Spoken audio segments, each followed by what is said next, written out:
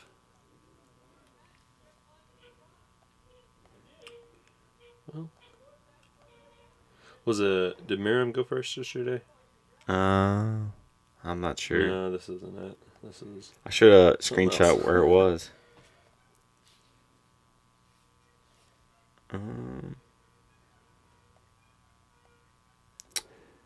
Maybe it is. Yeah, maybe I don't have it.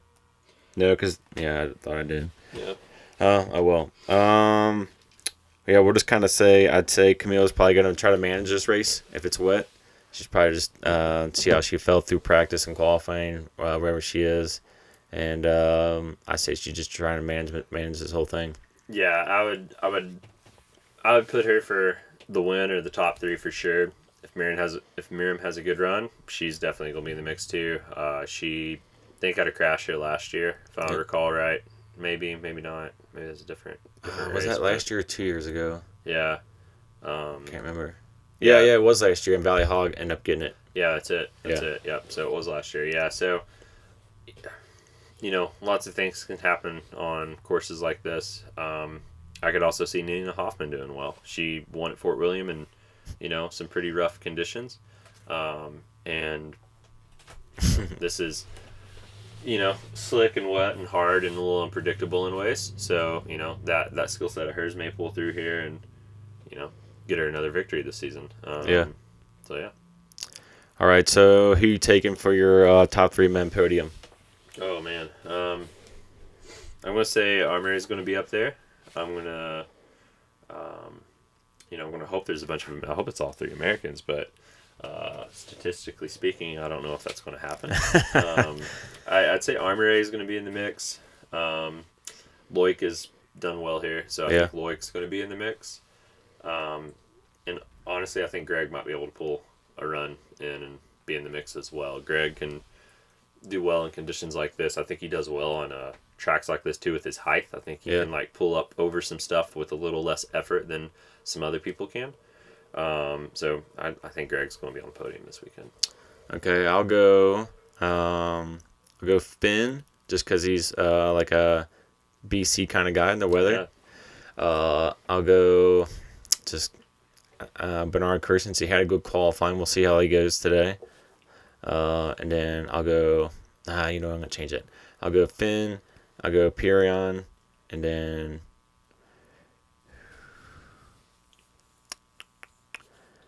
I'll go Berger. See if he carries that momentum. Nice. But it is hard to go against Luick. I mean, he's done well here. Oh yeah, absolutely. But anything can happen. It's so hard to pinpoint a race like this. We can hear the crowd. They're out there. Oh yeah, I've already seen a lot of costumes in the line at Starbucks this morning and everything else. So it's going to be a good time. Well, cool, man. What do you got women wise? Camille, probably the top, the most of the same people. I think Camille, Nina, and then either Miriam or Valley probably. So. Yeah, I'd say the same. I'm gonna go with Valley is for the win, Camille second, and then I'll go Hoffman third. Yeah, there you go. All right, man. Thanks. We finally got to see the van. Yeah, for sure. Yeah, and then you gonna go watch some juniors? I might catch the tail end of at least the start. Don't think I'm gonna hike down the mountain yet. Yeah. But yeah, want to go check it out, see some people in the pits, and go from there. All right, man. Well, thanks for coming on, and I know this will be out late a little bit, but thanks everybody for listening. See ya. Cheers.